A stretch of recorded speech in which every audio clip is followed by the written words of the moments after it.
everyone to the Academy. This is the orientation. We're going to talk a little bit about what the Academy is all about, kind of what the expectations are while here at the Academy, what we're kind of hoping you learn and hoping you take away from this. We're going to introduce the textbook that you all will have here pretty shortly, and this textbook will cover a lot of the course content that we're going to have this year, as well as step-by-step information, schedules that we're going to adhere to, what your specific assignments are, as well as some resource and reference materials for you to rely on. So we're going to kind of go over the formatting and the structure of the book today. Also, we're going to consider the competencies that you're going to have for each class, what you need to fulfill to be able to advance to the following term here in the Academy. Finally, we're going to look at materials, what you will be using for this entire year, what you need to be having in the first couple weeks here, and then what you can pick up a little later on. But most of what we're going to be using in the Academy, you're going to be picking up this term, and then there's only a few other supplies that you're going to need to have in the later terms. So some of the books that you're going to pick up for anatomy, for example, and then next term we're going to start on toned paper, which we won't do the first term. So most of the stuff you'll get now, and then we'll pick up little bits and pieces later on. So I want to start with this introduction to the Academy by talking a little bit about myself. I had originally in high school done a lot of drawing, comic book sort of stuff, while at the same time doing all my academic classes. When I graduated, I ended up not really sure what I wanted to do. I ended up actually taking some general classes at the community college, and then after about a year of that, I went into animation school. And we did traditional animation. It was 2D drawing. We did the cells, a lot of that, and I worked with some of the animators from Fox Animation Studios who had done Anastasia and Titan E and Land Before Time. I learned a lot there, but after about a year or so, we switched to computers, and I was not interested at all in sitting at a computer and doing all of the light modeling and rendering. So after about a year, after the first year, I ended up dropping out of animation school. And I was actually going back, fulfilling my general requirements, and then became interested in medicine, because at the time my job was working in the emergency room at the hospital. And so I started doing all of my prereqs to apply for a degree in medicine. And when I was getting ready to finish up a lot of those, I picked up a magazine. And this magazine, it was called Masters of Realism, put out by an American artist. And they showed a lot of really highly skilled painters who were working in what seemed to be very traditional old master kind of ways. And it was guys like Jeremy Lipking and Daniel Graves and Richard Schmidt and a few of these other guys. And when I opened up the magazine and saw that there were all these painters doing all these highly realistic things, I realized that it wasn't a lost art, which is what everyone in high school had told me. My teachers said, you can't have a career as an artist, you have to teach. And nobody really knows how the old masters painted. And so, nobody really knows how to do realism. Well, little did I know there are artists all over who are practicing this really high quality level of realism. So when I saw all of this in the magazine, I realized that I could learn how to do this, and I decided there were enough people in the medical profession right now that maybe the world needed a few more artists. So that was back in 2009. In 2009 is when I decided to become a painter.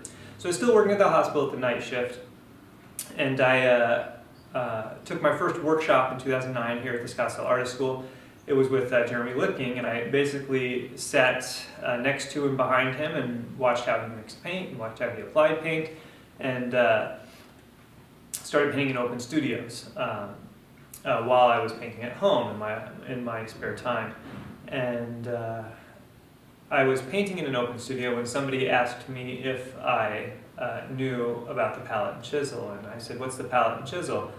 And this woman, Bonnie Anderson, said, "Oh, it's where Richard Schmid was for a while." And I said, "Oh, who's Richard Schmid?"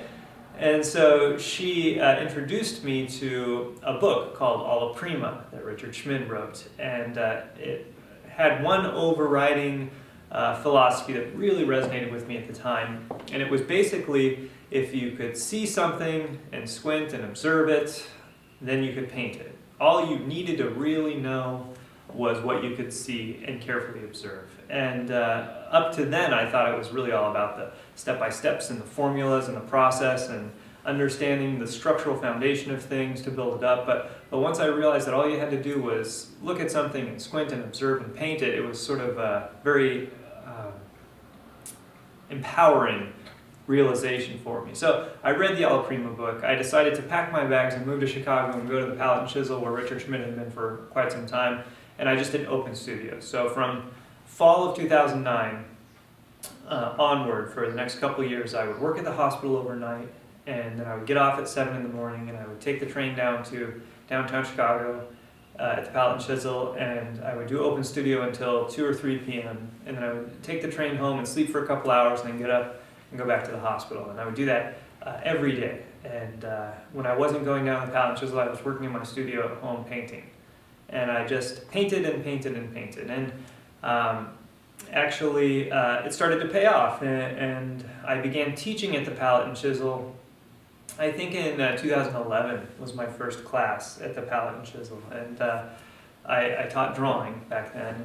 And I taught for a year and a half or so. And when I won the People's Choice Award at the Palette and Chisel, I decided that I wanted to learn more, and I felt that I had to move back west to here, to the Scottsdale Art School, because I knew there were so many high-quality artists who came through the school, and I felt that if I could just be near them and paint alongside them, I could probably learn a lot more than I could sort of isolated in Chicago. And so I came back, and I started teaching here. And when I came back in 2012, was when I came back, the education director at the time came forward to me and asked about my teaching in Chicago, because at the time I not only taught at the Palette and Chisel, but I had sort of an atelier structure set up in my studio where I had students for a longer period of time. And so the education director asked me if I would be willing to design a program that was a continuation program where students could go through all the drawing and then move up to painting and then go through all the painting, and not just drop in for 5 weeks and then be gone, but have something that's really substantial where the students could kind of grow with the program. And so that's what the Academy became about. So I spent a year or so researching and going to other schools, like Gage Academy in Seattle. I stopped by and visited there. Looked at the program that Grand Central Academy has in New York City. I talked to Ravenswood Atelier in Chicago to see kind of how they were set up and what their experience was in Florence, at the Florence Academy. And we kind of formulated this program based off of all of those other programs with the consideration of what the environment is like here in Scottsdale, where we have people who are coming here for only 6 months out of the year instead of year-round, and how we have people of all different age groups and backgrounds coming.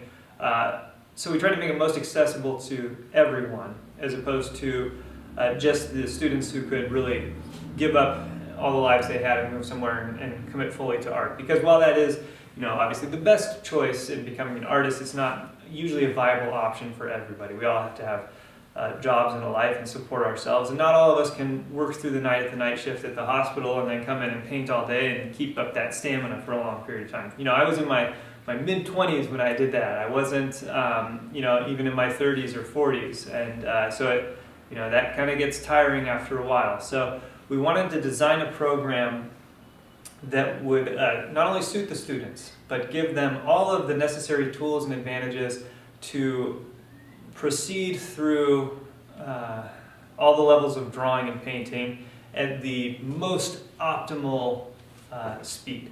And granted, the speed is not viable for everyone, and in fact, There are many people who should and who do repeat levels so they can have a really solid understanding before they move on. But this is, for the most part, an accelerated program. We've condensed a year and a half or two of drawing into 9 months, and we've condensed 2 years or 3 years of painting again into 9 months. And we've basically said that if you can keep up with it, you can shoot right through it. But the more you take your time and give yourself a chance to absorb all of this, the better off you'll be. So if you're only able to commit 5 hours a week outside of class to it, you should understand that going through the levels at the same speed of everyone else might not be a viable option for you because you won't have absorbed everything from that term. But if you are able to commit a lot of outside time and you really latch onto these concepts and are able to apply them relatively quickly, you may be able to go through at this accelerated pace that we have it kind of set at as our standard bar. So it really becomes up to the individual. You should never feel at any time stressed out that you don't have enough time to do something in this course because we really want you to take as much time as you need to really absorb it. There's no correct working speed. The only working speed you'll ever hear me say you should have is the working speed that yields accuracy. Accuracy is always going to trump any other sort of speed here. And as Leonardo said, slow down at first to learn how to do something, and then speed comes as you begin to master the skill set. So that's kind of where we came from here at the Academy, and we've had some modifications to the program here and there to kind of suit some of the students coming through and make things a little more absorbable for them. We've come up with a few more aspects to the Academy that may be of interest to you as well. So if you're coming here and you're wanting to go through the program, you may not be wanting to devote all the time required to master each skill set before moving on. Because quite frankly, that could extend your stay here at the Academy up to 2, 3, 4, even 5 years or more, depending on your working speed. So if you're really wanting to get through all of the material in the course before you master it, we've set aside sort of an audit pathway for you. So you won't get a certificate by doing it. And it's basically just saying that if you go through the term and you submit a final assignment, whether or not that final assignment is good enough to advance, you'll get your feedback and you'll be allowed to progress to the next level. So you won't get a certificate at the end because the certificate is our stamp of approval saying you understand, you've learned, you've mastered the skill set that we want you to master before moving on. But it will give you the ability to maybe go back to your home where you live in for 6 months out of the year and practice anything that you learned to be good enough to go to the next level or to absorb it at your own pace. And maybe for those of you who just have more of a curiosity of what all of this is about and how all of this is done, this gives you a really good taste into the academic style of painting and process. Just keep in mind that this is something that artists spend a long, long time learning how to do and learning how to apply. So it's not feasible to ask a student with very little experience to be able to get through this program and pass all the requirements and be able to launch forward in the time frame that we've given. So this audit pathway is giving you a way to still advance at a pace that you're probably more familiar with based off of other classes and workshops where you can continue on and then absorb the information later on at home. So we do encourage you to take any time you need to learn something and to go forward, but we do realize that it's not a viable option for many students. And when confronted with the ultimatum that we once had, that you must either pass your final review or repeat the term until you're good enough to pass, we did find that every single person opted to just drop the program and not go on. So it became this issue where students put their heart and their soul into what they were doing, their final project, and hours and hours and hours at home. And receiving a unsatisfactory mark on that review just becomes a huge blow to one's ego and to just to the person in general, because they've put in so much into this one project. And you can't take it personally. If your work is not up to what we believe the skill set is to be for you to advance, it shouldn't be something that you take personally. It is something that can take artists, professional artists that you may have seen, have taken them years to develop. So to ask you to absorb and utilize and implement it successfully in 10 weeks is a tremendous undertaking. So you can't take it personally if something is not up to the standards of the next level. So we encourage you to not take it personally, to try it again, maybe resubmit another final project, or at very least, don't be discouraged and just drop the program. Because one way or another, you will learn as you advance forward, whether or not you're able to implement it all now, or you need to finish the program and then go retreat for a year or 2 years or 5 years to really absorb and utilize all the information. You know, we all work differently, so do whatever you need to do, but don't be discouraged and never be offended or upset if you don't receive a passing mark. That's just a sign that there's one area that you need to develop as an artist to get better, and it will always be this way. You know, you'll find this, that as you approach this world of being an artist, that there is never a time where you feel like you've arrived and everything's perfect, and you've learned everything that you have to learn. And if you get there as an artist, you'll stall and you'll never get any better, and your work will probably actually go downhill from there. But being an artist is all about a learning process. You're always going to get better. You're always going to learn new things. You're always going to implement new things. So we have to always keep that in mind, that we're always going to get better. And we're always going to learn more and more and more and more. So if you haven't gotten to the next level quite yet, you shouldn't take it personally. It just means you have a little more work to do before you get there. So keep that in mind as we go. Next, we're going to talk a little bit about the book that we have for the Academy. So the Academy textbook evolved because each term we ended up giving so many handouts to the students that it became impossible to keep track of all the copies and the paperwork that was being passed around. So all of the information that I had for the course was then reorganized and formatted and put into a book along with a lot more step-by-steps and conceptual information in here and references, so that the student has something that they can carry around and even work from to practice the various exercises that we're doing in class. So we're going to do a brief rundown of the book, just so you have an idea of what to expect as you go through here. The first section just are some frequently asked questions about the course, so you can peruse through those, and it might answer some that you may have yourself. And then there's actually a table of contents here right after the frequently asked questions.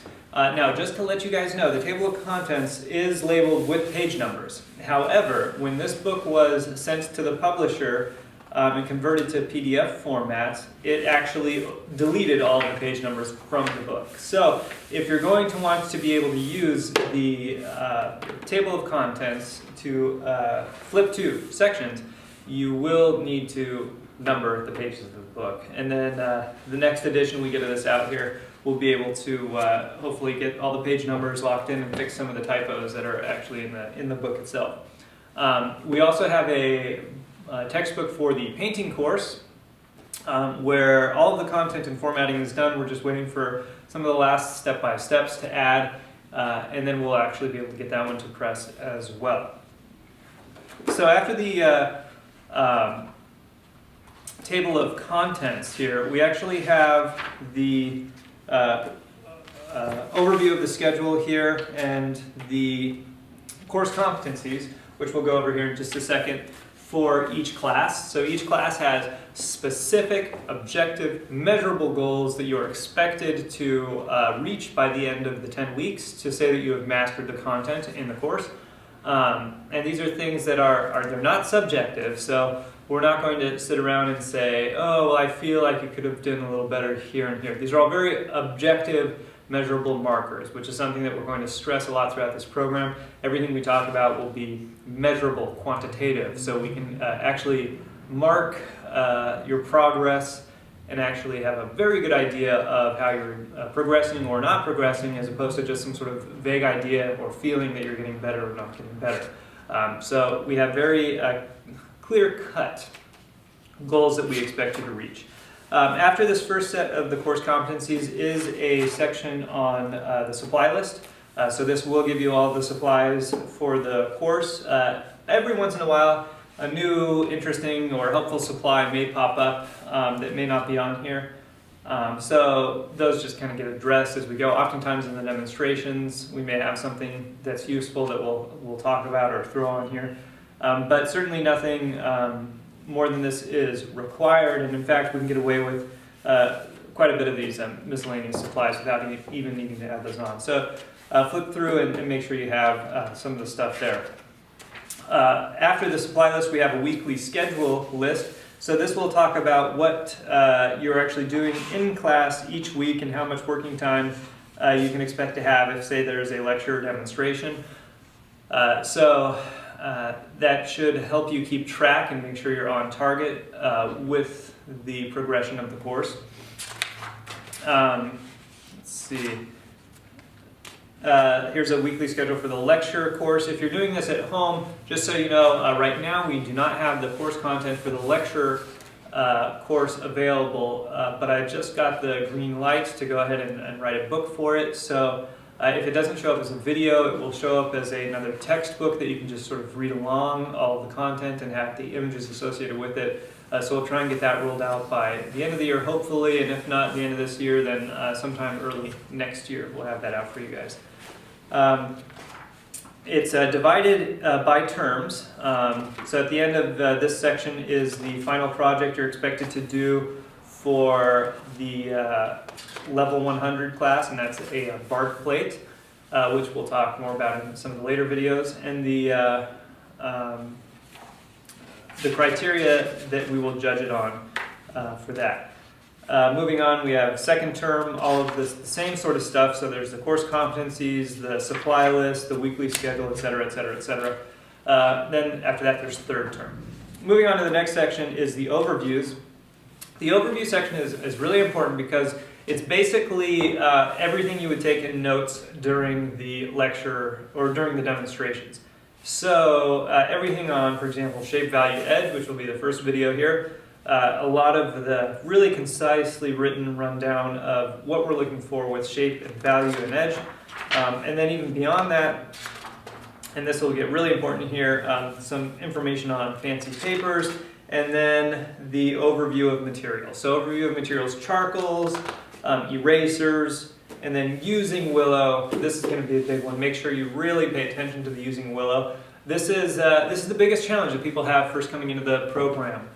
Learning how to manipulate Willow to make a fine, clean, crisp line. And for those of you who are at home and will only have access to the video content, you'll probably be misled when you use Willow to think that you've gotten it as fine and as light and as clean as you can get it. But hopefully you'll be able to see when I'm doing some of the demonstrations that your Willow lines should be just so clean and so crisp and so light that they're always going to be easily correctable and never get sloppy and thick and uneven. And it's going to be really hard for you guys at home to do that unless you get really careful about following the step-by-step stuff and not make some of these thick, bad marks. So we really have to pay attention to that.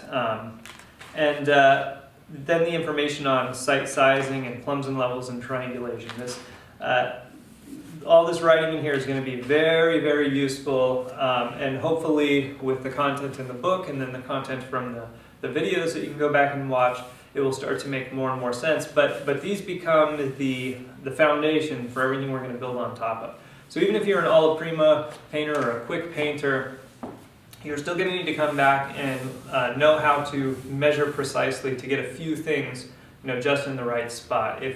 If you're doing a face and your nose is shifted over 1/4 of an inch, then you've got a lot of work to figure out how to make it look believable again. So we're always going to, even for the loose, really direct all Prima painters, we're always going to have to be able to fall back on precision when we need to. And that's really what this is about.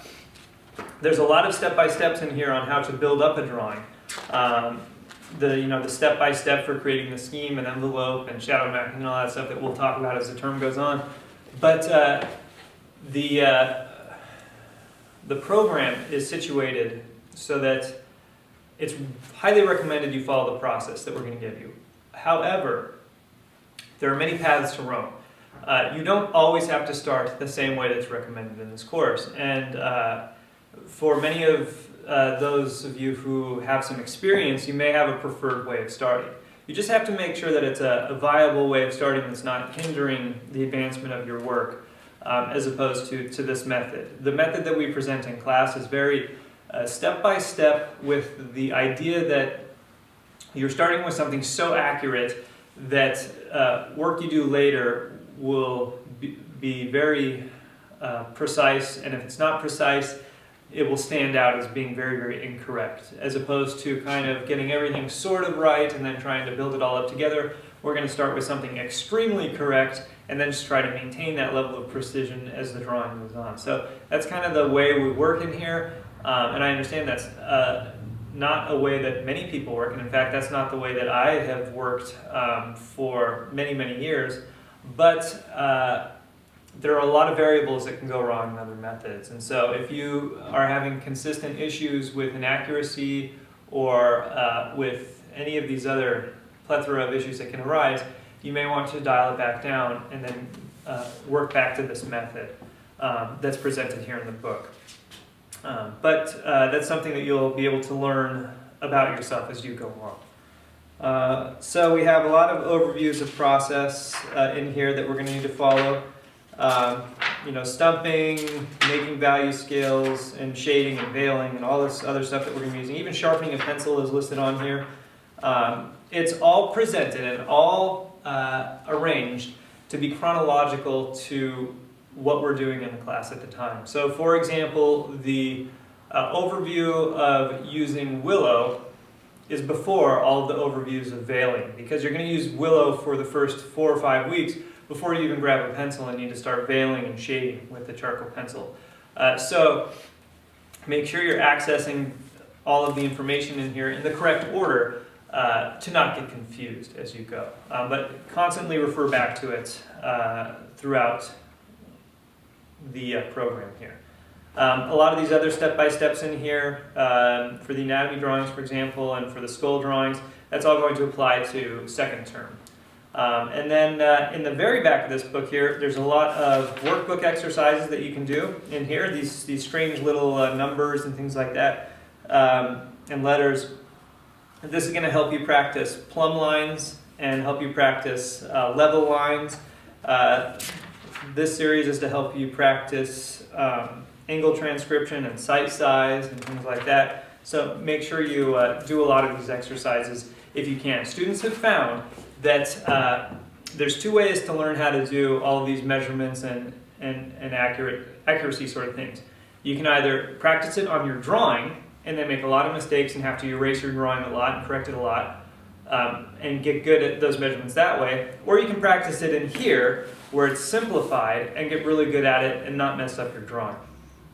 So students have found that this is a safer way and more viable way to get better at all this sort of nitpicky mechanical exercise work so that they don't ruin their drawings. So it's highly recommended that you utilize the workbooks in the book here. All of these are all workbook stuff. The descriptions are at the beginning of them, so make sure you read those. And then in the back there's resource materials here for you. So for example, value scales, so you can print these out and utilize them for your drawings. Value isolators here, so you can compare values to black or gray or white. Make sure you make a copy of this and then punch a hole in each of these and then compare the value of your reference to the value of your drawing as you go along. And then also some recommended reading lists and recommended artists. You know, if you're new to art, or even if you're experienced with art but want to get a broader view, certainly look at the historical artists versus the current practicing artists here and really learn all about them. Finally, there's a glossary of terms and then a big section for notes. Now, if you're at home, you might not be utilizing the notes section as much, But for students here, having the notebook is a great help for all the lecture classes to help keep all of your information condensed into one location. So that's the formatting of the book. Make sure you use it as much as you can. It's meant to be a real workhorse there. Now we're going to talk a little bit about the competencies that we have for each course. So in the book, as I mentioned earlier, there's a section on course competencies. And this will cover everything that we expect you to learn in the 10 weeks, as well as a brief description of the course. So for example, in CDC 101, which is your first course that you have here on Tuesdays, it's Introduction Plates and Casts, Introduction to Materials and Fundamentals from Plates and Cast Drawing. So a plate, it's called a Barg plate. Charles Barg was an artist in the 1800s who, with the help of other artists, compiled a collection of drawings of plaster casts. And he engraved these into plates, and these plates were distributed, or the copies of these plates were distributed to various schools and ateliers, and students would practice and learn how to draw from them. So that's what you guys are going to do here as well. So we're going to utilize the plates and the plaster casts to learn how to use charcoal and to learn how to do all of the measurements we need to do, and basically learn everything we need to know about drawing before we start working from three-dimensional objects of still lifes and people and things like that. So in this course, what you must demonstrate an understanding and competency in is the materials associated with charcoal drawing and their function, what they do. Understanding of the 4 basic methods of measurement that we'll talk about on the first day of class. So there'll be sight size, triangulation, comparative measurement, and plumb line, as well as being able to utilize them consistently in your work. The idea of shape, value, and edge in detail, and the role that they play in creating realism of a work. And then the last 3 on here, number 4, 5, and 6, are first the ability to reproduce shape in a drawing with an accuracy of 95% or higher compared to the subject, the ability to reproduce values in a drawing with an accuracy of 80% or higher, so that's values is the lightness or the darkness, and then the ability to reproduce edges in a drawing with an accuracy of 90% or higher compared to the subject. So those same competencies actually translate over into our class that will be on Thursdays, which is our master copy class, because we're basically doing the same thing, practicing the same concepts and the same ideas. The only difference is instead of using a plate, we're going to be using a copy of a painting. So you'll be able to select a painting that you like and then try to apply all of this to copy it. So the competencies are actually the same. How we're actually going to measure this 95% or higher of shape and 80% or higher of value, and then the edges of 90% or higher, is at the end of each term, you have to turn in a final project. The final project, which is described in here at the end of each term section, will be turned in the second to last day of the academy, each term. So you'll turn it in without your name, your drawing will be on a board, your reference will be on a board, and you'll turn it in without your name into an office, and then the day after that, myself, the executive director, and whatever visiting artist happens to be in town at the time will all look at the drawing and decide if it meets these qualifications. Now, if there's any doubt whatsoever, we have mechanical tools that we can pull out. We can actually do a tracing of the drawing and then lay it over the reference in your drawing to determine if your accuracy of shape is high enough. We can take a value scale and compare your values directly and see if it's high enough. So there's very mechanical ways we can go about doing this. But generally we would like a consensus between the 3 of us to determine if it's met or exceeded or fallen below these standards. And once we've decided, we'll give a note on each one saying whether or not it's equal to or above or less than the desired percentage. And then we will hand it back. And then once they're all handed back, we find out who did which drawing and whether or not we feel that you're ready to go on to the next level. Now, with this final assignment, you're not permitted to ask for any help from the instructor. You can ask your classmates, maybe if you can find a visiting artist in passing to give you some advice on it, but in general, we would expect you to approach this assignment as you would approach any professional assignment that you do after this course. So anything that you're going to do for a gallery or a show, where you just do your best and you ask your colleagues to help you out or give you another eye on it, and try to build up the level of realism that way. Now, the percentages that we have set there are basically what we feel to be the minimum threshold for something to be believable and realistic. Once you start falling below those numbers, then you'll start to get issues with anatomy, issues with the believability of the light structure, and a lot of other issues which will contribute overall to something that doesn't look real. So the numbers we've given you there are again, our minimum threshold for realism. And then as we get into later terms, when we're not going to be able to look at your reference for what you turned in for the drawing, we have to shift those numbers from being percentages into being into saying believability. So we'll say something like believability of shape, or believability of values, or believability of edges. We can say something like, based off our knowledge of anatomy, we don't think that that nose could be believable the way it is because it doesn't look like a Homo sapien nose anymore. So we can make statements like that for believability, because ultimately that's how your work is going to be judged. Nobody's going to have your reference. They're just going to see your finished product, and they're going to make a decision for themselves whether or not they believe your fiction or whether or not they believe it's not strong enough. So that's going to be how we determine whether you advance each term. So first term is a bark plate. This is the most simple assignment you can do, and it's only going to get more complex from there. So you will have to complete a bark plate at home, turn it in with your reference, and if it's successful, you pass both classes, the Tuesday class and the Thursday class. So because you're learning the same information in both, there's one assignment will determine whether or not you proceed in the program from both of those classes. And if it's not good enough, it's recommended that you repeat both classes again, because then you can get more and more practice at doing all of the stuff that we're going to do in each of those classes. So that's what you're going to have to do for your final assignment, and that will describe the competencies or tell us that you have learned everything that we want you to learn from those classes.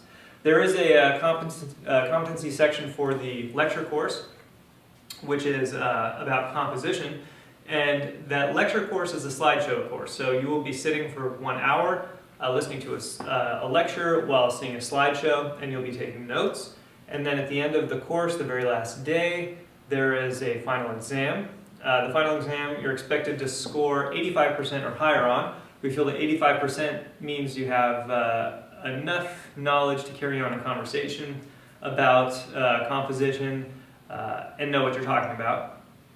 And if it does not hit the 85% mark, then we will ask you to either study again and try to retake it. We have a couple different final exams. Study it all again and try to retake it, or take the course again until you get better at it. So that's kind of where we're at with the course competencies in each of them.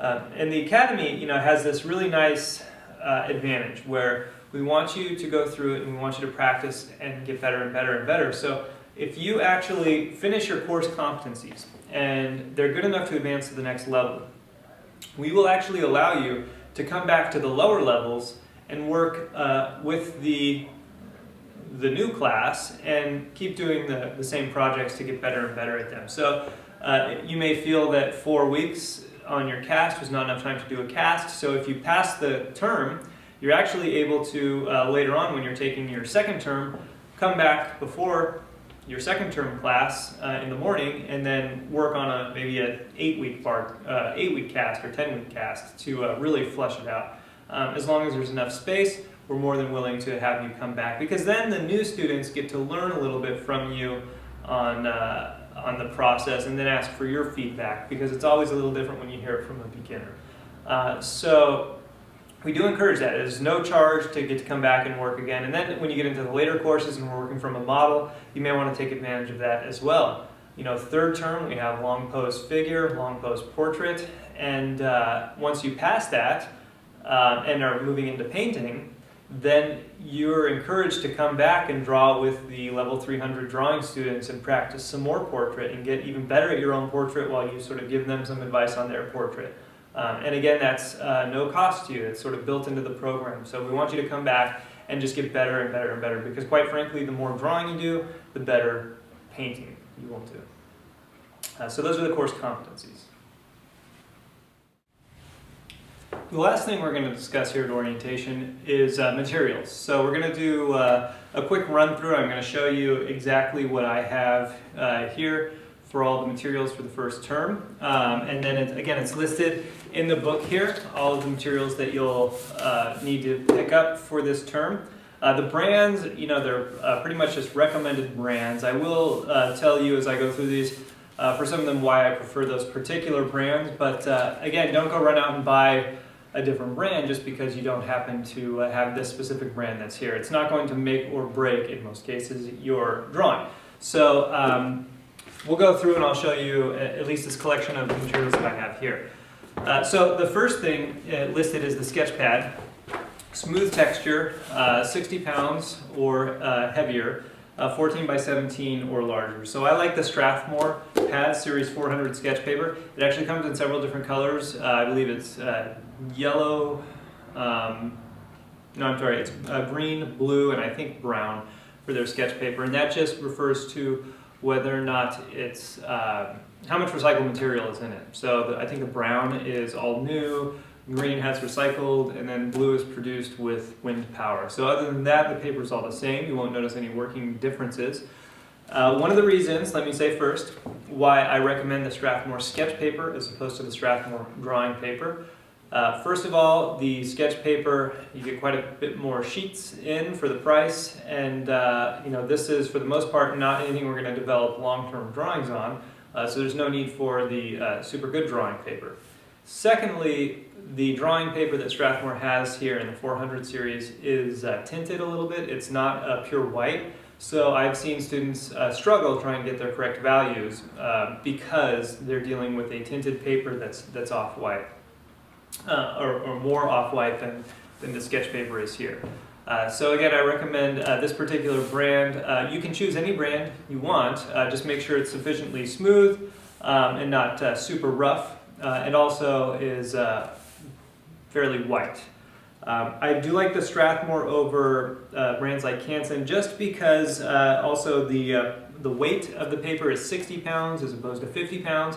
So that refers to how heavy the sheet of paper is, and then also how transparent the sheet of paper is. When you get into 50-pound sketch paper, it becomes a little too see-through for my taste. So 60 pounds is sort of right at the limit where it's just opaque enough to not be too influenced by what's underneath it. But in any case, you're going to want to be padding your paper with several sheets of this stuff. So I'll recommend getting the 14 by 17 as opposed to the larger size, because first of all you get 100 sheets out of here, and you can pull several sheets out at a time and go ahead and use that on your board. So that's what this is what we'll actually use for the first several weeks of drawing. I think at least for the first 4 or 5 weeks, we're actually just going to be using sketch paper here, and then in second term for one of the classes we're only going to be using sketch paper. So one of these books of 100 will probably do you pretty well for quite some time, actually. So you can go ahead and pick that up. I will say this though, in the 200 course, when we're working from the figure, we do use 18 by 24 sheets of paper. So when we get to the second term, you may end up wanting an 18 by 24 pad instead of just the 14 by 17. Next on the list is high quality paper. And this is something that always comes up. Students never think we have enough time to talk about paper and the recommendations for paper. But quite frankly, there are far too many papers out there to give really specific information on. So we're going to make some umbrella statements here and allow you to pick out the paper that you want. So first of all, when we're talking about high quality paper, we're talking about anything heavier than 100 pounds or so. So we want a more weighty paper that will last longer over time. So something like 140 or 138 pounds or something like that and up. is a more appropriate weight. I do have a few sheets here. This is probably around 140 pounds. You can see it's a little flimsy. This gets a heavier cardstock. It's probably closer to 300 pounds heavier weight. But the heavier the paper, the more durable it's going to be and resistant it's going to be to creases, gouges, accidentally folding it. It'll stand up a little better to all of that. So beyond that, the weight's not going to be super relevant. We're going to more concern ourselves with the sizing that's on the paper and the coating, and with the texture that's on the paper. So those are both going to be elements to consider. And inevitably, what always happens is the first assignment students do on a good sheet of paper, they end up having so many problems that they end up associating all those problems with the paper, and so they end up switching the paper to a different paper and think it's worlds better. And often you'll have two students with completely different paper. They'll do their first assignment, they'll both think the paper is terrible, and they'll switch papers to what each other's using, and they'll both think the new paper is great. And so that's just a consequence of never having used this before and trying to overcome some of the kinks. But ultimately you should be able to do a good realistic piece of work on any of the papers. It shouldn't matter too much, so don't get too hung up on the paper, and just be a little flexible with it. Now, in the book, on the resource page for papers, it has a nice description about what the papers are and why you should use them, etc., and actually a list of various papers that you can use. That is by no means the limit to the papers you can use, and if you have good paper or even watercolor paper at home that's still usable, then you can go ahead and use that, as long as it meets your surface expectations.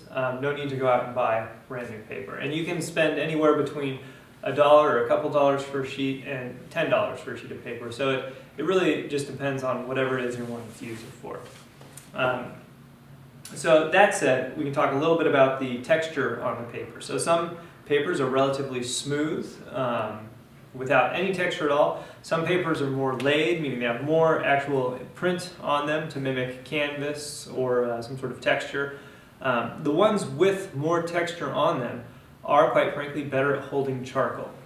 The less texture you have, the smoother it is, the more difficult it is to get really dark darks, because the paper can't accept much charcoal. So you have to really get to your darks right away with those.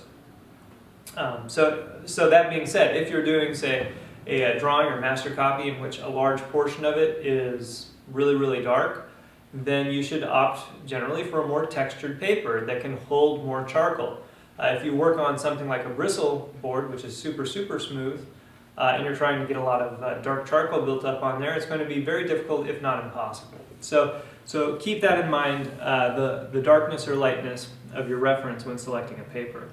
The second thing to consider is the level of detail you're wanting to get on the paper. If you're trying to get something super, super refined and delicate, that looks like just smooth passages, you'll have to be careful with a textured paper, because a textured paper is going to reveal itself in your drawing. So sometimes that's good. For example, when drawing a portrait, a little bit of texture or a laid paper surface on there will do wonders for creating the illusion of pores and texture in the skin. But if you're rendering, for example, a shiny tin pot, and you have a really textured paper, you're going to have to do a lot of work to overcome that texture and make it actually have the superficial look of being smooth and shiny. So it just depends. If you're doing a lot of little detail, little faces, little hands, then you're going to want a smooth paper. If you're doing a giant portrait where you don't have to concern yourself as much with the little fine nitpicky details, then a more textured paper will be suitable. So use that as a guideline as well. When it comes to the sizing or the coating that's on the paper, you'll notice that some of them, like this paper here, is actually relatively soft and sort of squishy. It doesn't have much by way of size in there, versus this paper, which feels a little more firm and a little more slick on top and less fabric-y, I guess is a good word or description for it. Those papers that have more of the sizing will ultimately be more durable to erasing. So what you'll find is with some of these softer papers here, You'll only be able to have a few passes at it with the eraser, because after that you'll actually start taking the paper sizing off and it'll start pilling little tiny white flecks. So you'll have to be careful if you opt for a paper that has less sizing on it, because it won't be as durable. So you're going to have to work within the context of the paper a little bit more. Now the process that I recommend through this academy that we've developed specifically for this is to approach your drawing and values gradually, meaning you're not trying to slam it in directly to the value and then push it back and forth until it's correct, because that can actually be detrimental to the paper and you might end up destroying your drawing. And then later when we get to painting, if you try to do that with color, then sometimes your colors just get muddy and your paint buildup gets really unflattering. So our approach is to be very thoughtful and to slowly arrive at the correct solution. And if you do that, you'll never have to worry about your paper, because it'll always behave expectedly within the context of the type of paper that it is. So keep that in mind as you select a paper, and you may end up working with a variety of different quality papers throughout this program until you find something that's really suitable to your liking. But that's what part of this is to figure out what materials works best with your working method and your personality. So that's pretty much all we're going to say about papers, and refer to the textbook if you have any more specific questions on recommendations. But keep overall in mind the texture, how light or dark you need to make the drawing, and then also how much detail it needs to be in the drawing. And then selecting a paper, a harder paper, will take more eraser abuse.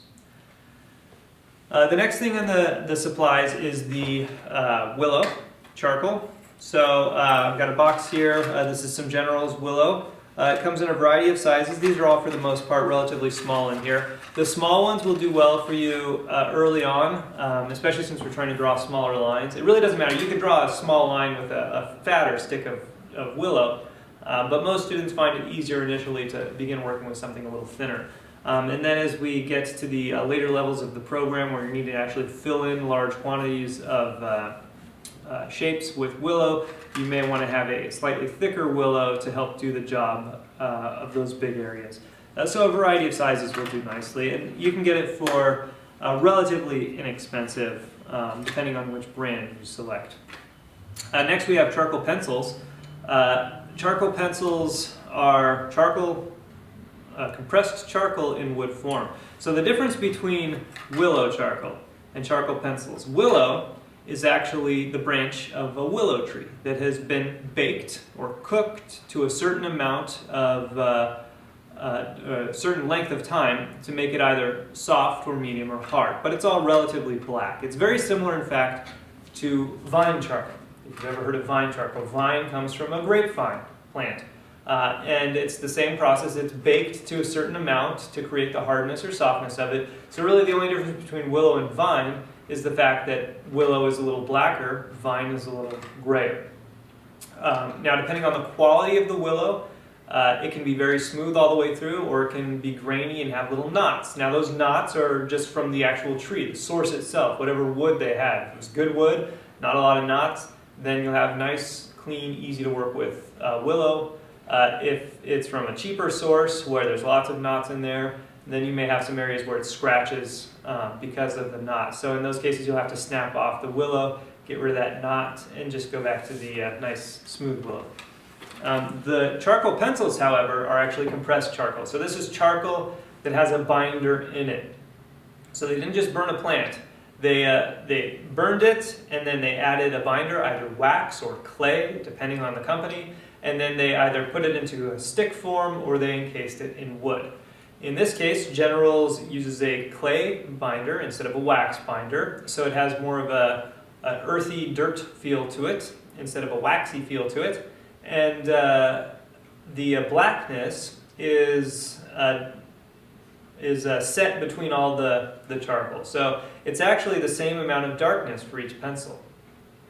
But you may have noticed that some pencils produce lighter lines. Well, that's because they vary the amount of binder that's in the pencil. An HB pencil, like this one here, has more binder in it. So when you make a mark, less of the charcoal comes off. When you utilize a 6B, which is the other end of the spectrum here, the 6B has much less binder. So when you make a mark, more charcoal comes off. So there is an apparent difference in value, but it's really because of how much charcoal is coming off versus how much charcoal is reserved inside the pencil. We have to be careful here because with an increased amount of binder, like with the HB, harder pressure on your paper will potentially score the paper, scratch your drawing. So we need to be careful about that. We never want to increase the pressure that we're using to get a darker value. Instead, we want to increase to a different pencil. HB being the hardest or lightest. Then there's 2B, which is a little softer than that. And then there's 4B, and then there's 6B. And then 6B is, I think, the softest in this range of pencils. So you select the pencil based off of how dark the area you're working in is. And we'll talk a bit more about that as we go later on. But just keep in mind the B in 6B and 2B actually technically refers to blackness. H traditionally refers to hardness. So in graphite pencils especially, you'll have 2H, which is our standard writing pencil, and then you can go 3H, 4H, 5, 6, 7, all the way up to I think about 9. And then you go the other way for B. So you get HB. HB is right in the middle of hardness versus blackness. And as you increase the Bs, you decrease the amount of binder and thus make it a darker pencil.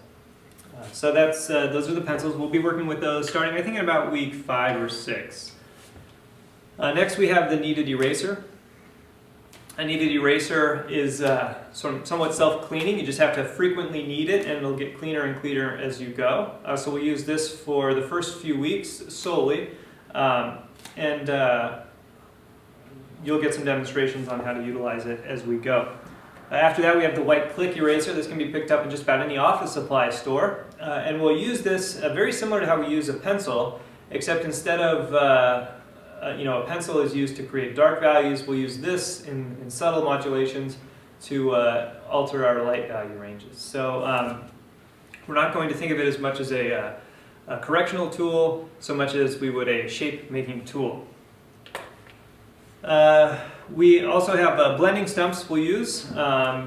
You'll want a big blending stump, not a little blending stump. A big blending stump will cover more ground faster, it's just more efficient all the way around. And if you need a small area, you just go to the point of the blending stump. We're not actually going to be doing a lot of value modulation with the blending stump. We're going to use it for a very specific function and then put it away, and then do most of our value gradations with pencil instead.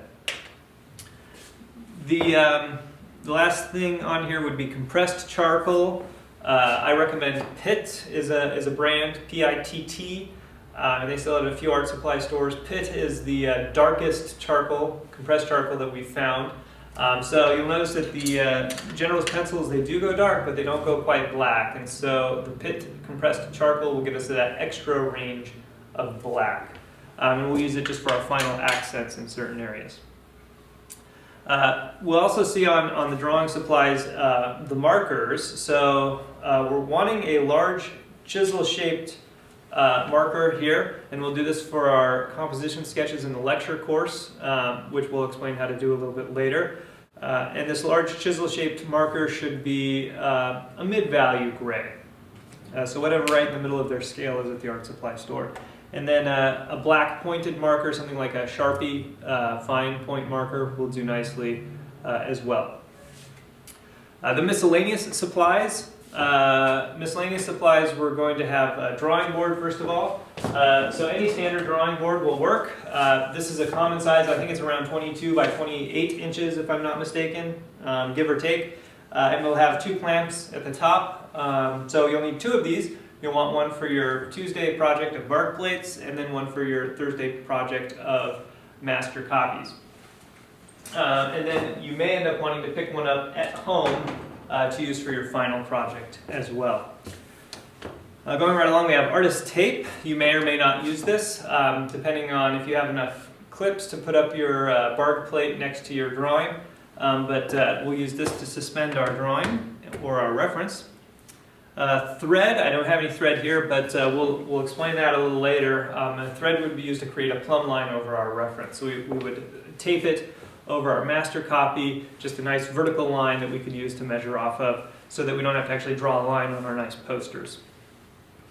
The dowel, you'll definitely want to pick one of these up at any art supply store or wood or home improvement store like Home Depot or Michael's or anything like that.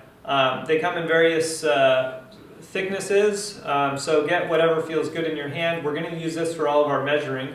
And you know, they typically come in 3 feet lengths and smaller lengths. I recommend getting the 3 foot length and then cutting it so you have a 1 foot dowel and then a 2 foot dowel for longer measurements. And then you'll utilize both of those throughout the year. You'll need some final fixative for your good drawings. Don't use this until the very end of the term because we're actually going to go over a demonstration on how to apply fixative there. Razor blades, just any old standard razor blade from a home improvement store. I usually get them in boxes of 100 for $5 or $6. We'll use this to sharpen pencils.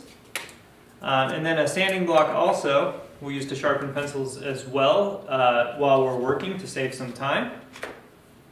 A large bristle brush. This will be utilized for distributing a small amount of charcoal over large areas. So if you have a big passage that's just off-white, a stump may actually push too much charcoal in that area and make it look too dirty. So a bristle brush will help you tone your whole area very, very lightly and efficiently. A maul stick or a cane. Got a cane here. This would be used to place over your easel here, hang it right off the easel so that your hand has something to rest on while you're working so that you don't smudge your drawing. We never want to touch our drawing or get those destructive oils on it, so this will allow us to suspend our hand while we work. A cane like this was from a party store. I think it was $2 or $3. This will be completely sufficient for everything you need, and because it's got the hook at the end, you can just rest it right on top of your drawing board. A traditional maul stick just has a ball at the end and you're expected to hold the maul stick and rest the ball on the drawing or canvas and then rest your hand on the stick. So it's not quite as convenient as a cane. A hand mirror here. This is just from the dollar store. Highly recommended that you get something like this so that you can check your drawing in reverse. And then a reducing lens. We'll talk a little bit about this later as we go on with our lectures, but a reducing lens will help you keep track of your values, keep them a little more organized and simplified. The final thing on here was the drawing pad. You'll use this while you utilize the markers during our composition lecture course. So something like this, a 9x12 is big enough, more than enough size. You'll be able to fit a few sketches on here for each one. We're ultimately going to do between let's see, around 150 or so compositional sketches. So if you get a drawing pad like this, make sure that it has enough pages to get a bunch of sketches on. That's everything for the materials here and everything for our orientation. So keep in mind most of this information is in the book, and then the more specific information on the materials will pop up as we utilize them in the course. So, if you have any questions, then ask me as they come up. Otherwise, we'll see you at the start of the Academy.